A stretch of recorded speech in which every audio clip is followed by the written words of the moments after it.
Hello, friends. Today I will tell you the tragic story of a cruel father who started injecting his daughter with harmful drugs to make her grow up faster. His intention was only to satisfy his physical desires, a horrifying mindset of a perverted father. This stone-hearted father never told his daughter why her body was changing this way, but the people around were surprised. How did such a small girl grow up so quickly? When the girl became a young woman, her father did something so terrible that even an enemy wouldn't dare. What happened to the girl in the end? Why did Allah's wrath descend upon her father? Did the girl survive or did she die? If you want to know, watch the video till the very end. A nurse was holding a crying baby in her arms, whose face reflected countless sorrows. The nurse handed the baby to Mahdi. Mahdi held the baby close to his chest and began to cry uncontrollably. His eyes were filled with tears mixed with intense anger, an unusual expression. Why did this happen? How did his life change like this? These questions kept swirling in his mind. What do I do now? Do I have to raise this little child all alone? In the depth of sorrow, he was overwhelmed with the thought of how he would secure the future of this child. Inside him raged a battle. On one side, the pain of loss. On the other, the burden of responsibility. In the midst of this sorrowful thought, he walked out of the hospital. The cold night air seemed to intensify his pain. But a few relatives came to comfort him. They said, "You are not alone. We are with you." But Mahdi realized he would now have to start life completely anew. His wife's funeral had been completed. His heart understood life would no longer be the same. Handing the child over to Rajia, Mahdi said, "This girl is now an orphan. Can you take care of her? I know I cannot bear this responsibility alone." Thus began a new chapter in Mahdi's life. An unknown journey where every moment was filled with a mixture of pain and hope. Yet he knew for this child he had to build a new world. When Mahdi left the child with his sister Rajia and returned, Rajia turned her face in anger and said, "This girl took away her mother the moment she was born. This girl will only bring misery. Keep her away from me." Hearing this, Mahdi turned to stone. His heart shattered into pieces. Still, he said nothing. He just held the child tightly and silently returned home. There was no light of hope left in his eyes. After his wife's death, this child was his only promise in life. But his sister's behavior snatched away all his hopes. Heartbroken, he left Aki at her grandmother's place and began to live alone. He worked at a medical store all day. But every time he returned home, he drowned in loneliness. Time passed and Mahdi's love for Aki turned into hatred. He would think, if this child hadn't been born, my wife would have still been alive. This thought slowly pushed him towards addiction. At first he drank a little alcohol. Later it became his only companion. Mahdi stopped working. Day after day he would lie in bed drunk. On the other hand, Aki was growing up with her grandmother's affection. She didn't know how her father viewed her, but when she turned 13, her grandmother suddenly passed away. After her grandmother's death, Aki became completely homeless. She was forced to return to her father. After 13 years, Aki returned to her father and one day gathered courage and asked, "Father, why are you so angry with me? Have I done something wrong?" Mahdi gave no answer, just stared at her with empty eyes and turned his back to sleep. His addiction was still in full swing. Every day Aki would say, "Father, if you don't work, how will we eat?" But it seemed Mahdi couldn't hear anything. One day Aki fell ill. Her face turned red. There was restlessness in her eyes and her body was burning intensely. Trembling, she went to her father and broke down in tears, saying, "Father, I have a high fever. I feel very sick." Mahdi, in a drugged stupor, looked at her silently for a while. His mind was swirling with demonic thoughts. After a moment, he softly said, "Betty, don't worry." Then he quickly went to the medical store where he once worked. He brought back a special injection and returned home. Aki was shivering with fever. Her eyes were closing and she was becoming weak. Without any hesitation, Mahadi took out the injection and quickly injected it into Aki's arm.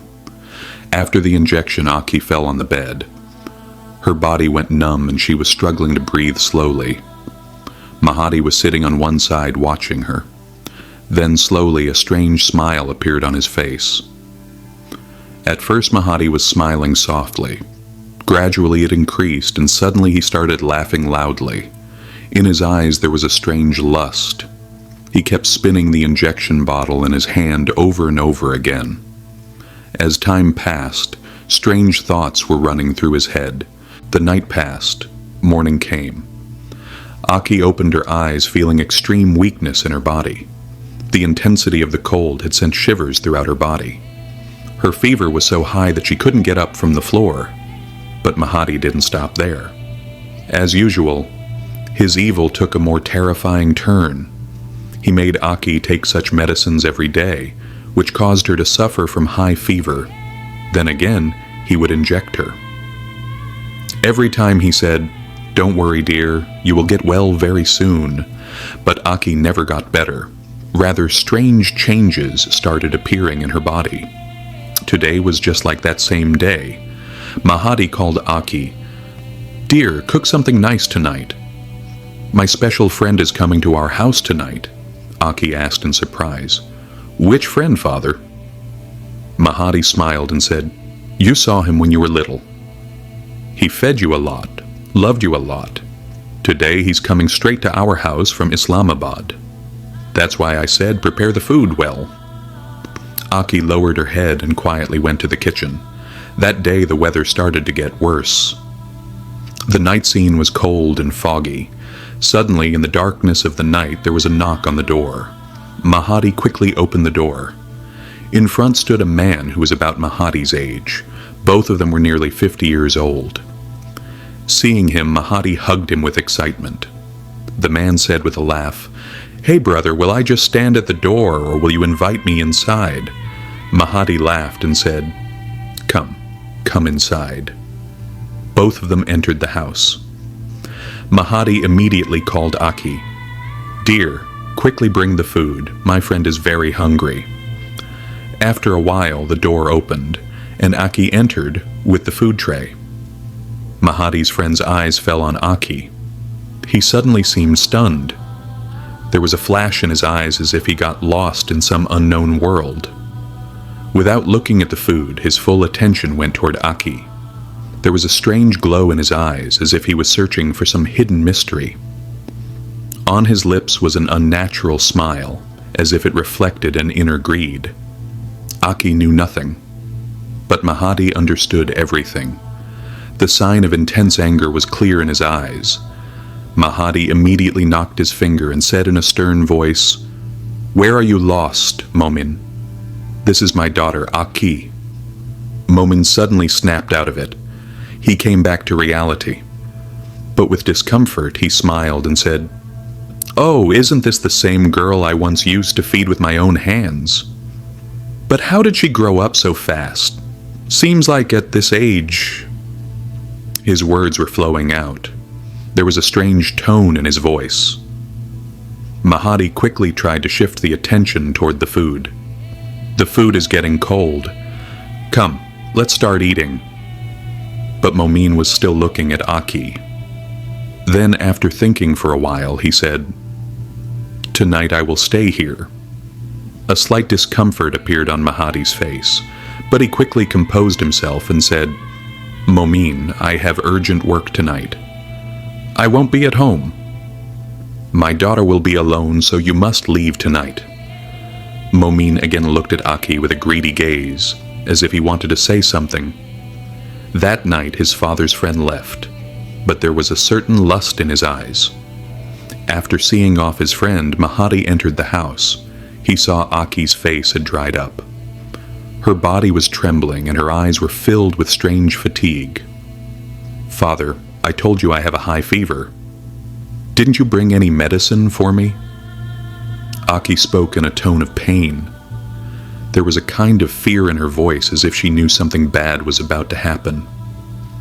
Mahadi gave a cold smile and said, "Yes, yes, I know. Have I ever forgotten to bring your medicine? I never forgot to bring anything for you. Take this medicine." And that medicine was the sleeping pill. Mahadi said, "The fever will completely go away by morning." On his face was that same old smile, which was a reflection of both cold cunningness and mystery, as if some unknown power was working inside him. Aki was overwhelmed with disbelief, but she said nothing. She quietly went to her room and lay on the bed. Mahadi rolled up his shirt sleeve and gave the medicine. Aki was rubbing her hand for a while, but she was enduring the pain. Then, slowly, her eyes began to feel heavy. An eerie silence enveloped her. Her eyelids gradually started to close, as if some unknown force was pushing her into darkness. Mahadi watched the scene with a sinister smile.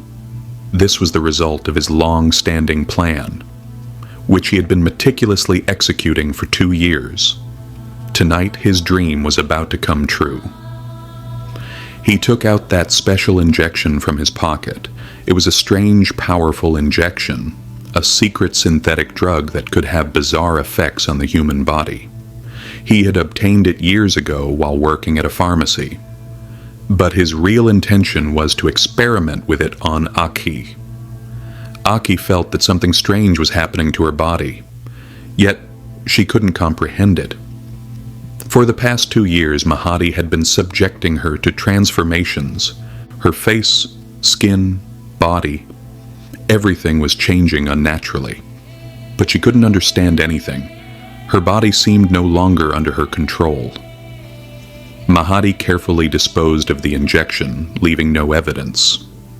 Then he calmly went to sleep, as if nothing had happened. However, Aki was still restless. There was a strange uncertainty within her. She couldn't grasp what was happening to her. The next morning when Aki woke up, she felt a peculiar kind of pain. Still, she tried to keep herself somewhat strong. Despite being weak, she began preparing breakfast. Her body was unbearably tired, but her mind was saying something. Something or other will surely happen. Just then, from outside, Aunt Boki's voice was heard. "Aki, could you give me some sugar? I've run out of my ration." Aki silently picked up some sugar and went outside to give it to Aunt Boki. Aunt Boki looked at her intently and said, "You're becoming more beautiful day by day, and you're the only one who looks so good despite so much hardship." Aki became a bit confused. Aunt's words seemed unusual to her. However, she said nothing and quietly handed the sugar to Aunt. Then she went back inside. Some unknown questions were swirling in her mind. Mahadi was sleeping at that time. His bad habits and light-breathing sounds were creating a hum throughout the house. Aki was restless then. She couldn't calm her mind. She went to the kitchen and saw that all their essentials had run out. She had no money to buy anything. Meanwhile, Aki knew that something different was happening. That feeling wasn't leaving her, as if every moment her life was changing. Finally, Aki slowly approached Mahadi and called him Abba. He immediately sat up as if something terrible had happened. "What happened? Why are you calling me?" In the morning, Mahadi's head was spinning again. "How many times have I told you not to wake me up early in the morning? When I get up early, I feel unwell. There's no need to wake me up." Mahadi angrily said, "You're just like your mother. I used to tell her too. Get up in the morning, start working." Aki slowly said in a pained tone, "If you keep sleeping like this, where will the money for food come from? You've quit your job for a month. Now, if you get up early and do something, some money will come in." Mahadi was intoxicated at that time. Suddenly he sat up startled. His red eyes had a strange look. He angrily said, That's not a laborer's job. I'll run my own business. Working all day and earning some money in the evening won't feed us for the day." Aki fell silent. Her silence seemed to signal some deep danger. Mahadi suddenly stopped. After thinking for a while, he quickly wrapped himself in a sheet and went outside. His destination was Ramzan's house. As quickly as possible, Mahadi reached Ramzan's house. He saw that all the neighborhood gamblers had gathered there. Mahadi sat among them. They were all professional gamblers, and Mahadi was one of them. Illegal earnings and gambling were his old habits, from which he could never escape. Today, he would place a big bet. The entire month's food would be arranged so he wouldn't have to work anymore. With this thought, he participated in the gambling. He had no money in his pocket, so he bet his wristwatch. But luck wasn't on his side. He lost. His gambler friend laughed and said, "Now you have nothing. I can take your daughter." Mahadi thought for a while, then mercilessly nodded. He said with a joyful face, "Now I have nothing." His friend, swaying with happiness, headed towards Mahadi's house. Upon reaching the house, he knocked on the door. But the door was open. Inside, Aki had collapsed unconscious with pain and discomfort. His friend picked her up and quickly put her in the car. Mahadi stood at the door, eyes wide open in the dark, watching everything unfold. A cold smile was on his face, as if he knew something terrible was about to happen, but there was no regret in his eyes. Only a kind of indifferent calmness, as if some invisible force was controlling him. There was a demonic glint in Mahadi's eyes. He wanted more money at any cost. He took a deep breath and said, all right. I'll arrange the money from the bank." His path led straight to the bank. He reached the bank, cashed his check, and handed over all the money in cash. Aki opened her eyes. She found herself in a beautifully decorated room. The room was so lovely and expensive that for a moment she was stunned. Subconsciously, she sat up in fear. "Where is this?" she kept thinking. Her mind grew restless and memories started coming back. She was wondering how such a thing happened to her. She remembered it was Mahadi and his friend who had brought her here. Then Mahadi had forcefully injected her with something. That's the part she recalled. For a moment it felt like time had stopped. Then reality hit her with full force. Why did my father do this to me? Her heart wanted to cry out. My own father sold me. She couldn't believe it. She was still reeling from the shock.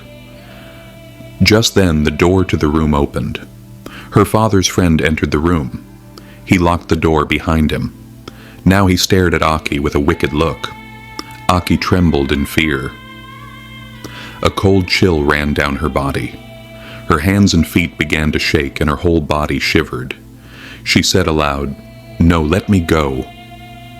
I want to go to my father." Her father's friend said, "Your father," pointed his finger and said, "Your father has sold you to me for a full 2 lakh taka. Now no one can save you." Aki was stunned. Tears welled up in her eyes. This can't be happening. Her heart wished she could disappear into the ground and vanish from there forever. Her father's friend stepped a bit closer. Suddenly there was a loud knock on the door. "Who's there?" Her father's friend was startled. He opened the door and saw their servant standing there. He looked very worried. He said, "Something urgent is happening downstairs. You're being called immediately." Leaving Aki inside the room, her father's friend went downstairs. Taking this chance, the servant showed Aki a way to escape. The servant also wanted to save this innocent girl's life. And with that opportunity, the girl escaped from that room. But where would she escape to? She had no one close in this city. So once again she returned to her father, the same father who had sold her.